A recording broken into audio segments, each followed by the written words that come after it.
ضلع راولپنڈی میں گولڑا شریف کے مقام پر ایک گدی ہے۔ پیر مہر علی شاہ صاحب گولڑوی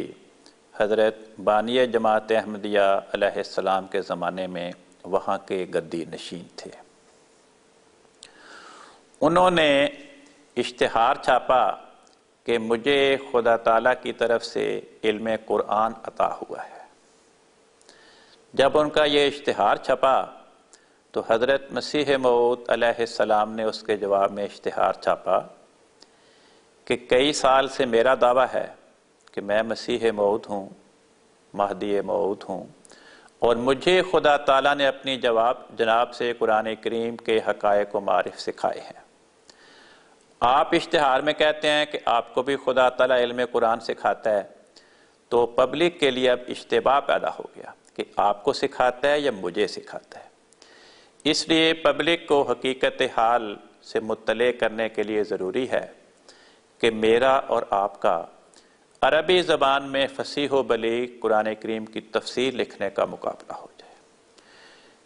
کسی قرآن کریم کے کسی مقام کا قرآن ڈال کے انتخاب کر لیں تو ایک ہی محفل میں بیٹھ کے آپ بھی عربی زبان میں قرآن کریم کی فصیح و بلیغ تفسیر لکھیں، میں بھی عربی زبان میں وہیں بیٹھ کے قرآن کریم کی تفسیر لکھوں گا،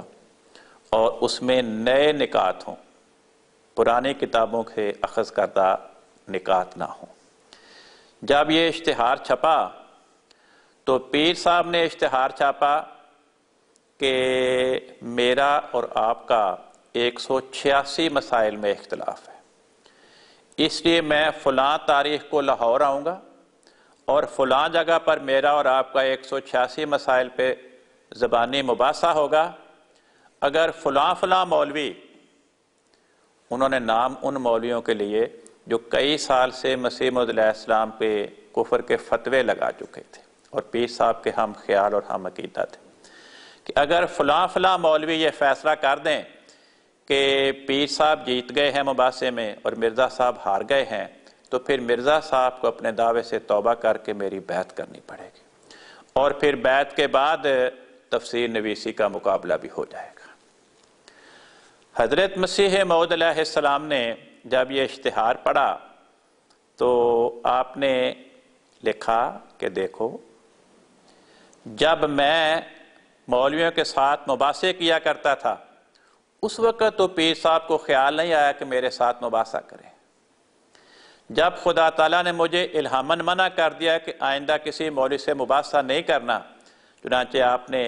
آئینہ کمالات اسلام میں بھی اس کو درج فرمایا کہ مجھے خدا تعالیٰ نے مولویوں کے ساتھ مباحثات کرنے سے منع فرما دیا۔ پھر آپ نے اپنے کتاب انجام آتم میں بھی تحریر فرمایا کہ مجھے خدا تعالیٰ نے مولویوں کے ساتھ مباحثات کرنے سے منع فرمایا۔ تو فرمایا جب خدا تعالیٰ نے مجھے مباحثات سے منع کر دیا تو اب آپ مجھے مباحثے کا چیلنج دے رہے ہیں، تو اور مقصود کیا ہے؟ پیر صاحب کے دل میں نیت یہ تھی کہ ہم نے مباحثے کا چیلنج دیا، اگر مرزا صاحب مباحثے کا چیلنج قبول کریں گے تو ہم کہیں گے دیکھا جو پہلے الہام شائع کیا تھا کہ مجھے خدا نے منع کہ وہ الہام جھوٹا تھا، اور اگر ہمارے مباحثے کا چیلنج قبول نہیں کریں گے ہم کہیں گے دیکھا جی ہم مباحثے کے لیے بلا رہے ہیں اور یہ ہمارا مباحثے کا چیلنج قبول نہیں کرتے۔ حضور نے فرمایا اس لیے میں آپ کے سامنے یہ تجویز کرتا ہوں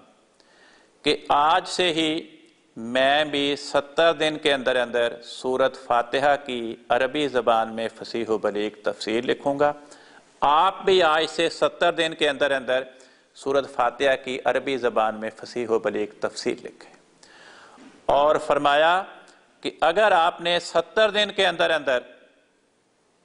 میری تفسیر کے بالمقابل آپ نے بھی عربی زبان میں فصیح و بلیغ سورۃ فاتحہ کی تفسیر لکھ دی تو میں آپ کو 500 روپیہ انعام دوں گا۔ لیکن ساتھ ہی فرمایا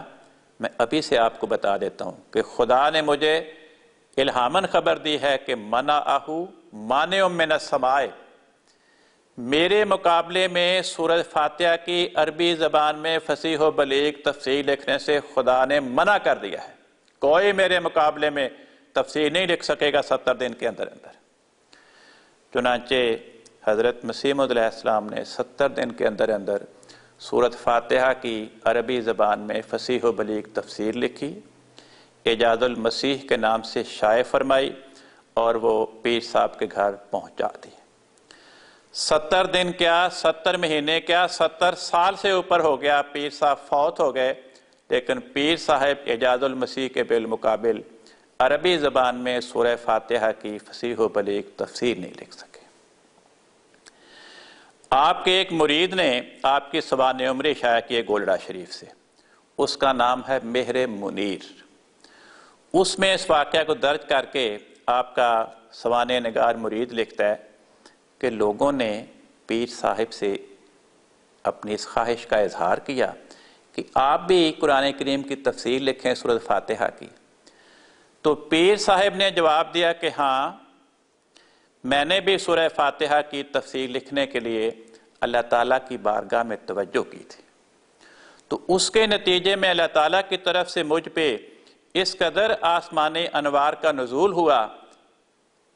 کہ میں پھر ان کو سمیٹ ہی نہیں سکا، چنانچہ میں نے تفسیر لکھنے کا ارادہ چھوڑ دیا۔ اس جواب پہ غور کریں کہ کس طرح گھبراہٹ اور پریشانی کی حالت میں یہ جواب تراشا گیا ہے، لیکن یہ جواب یہ بتاتا ہے کہ حضرت بانی جماعت احمدیہ نے تو مقررہ میعاد میں تفسیر لکھ کر چھاپ کر پہنچا دی،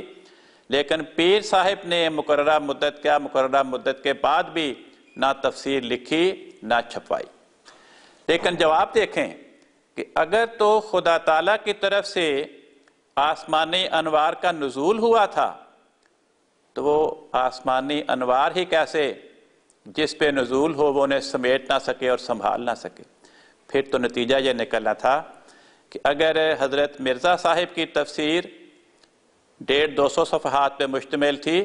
تو پیر صاحب کی تفسیر 100-150 جلدوں پہ مشتمل ہوتی۔ اس قدر جو خدا تعالیٰ نے انوار کا نزول فرمایا، ان انوار سے مخلوق خدا کو انہوں نے محروم رکھا۔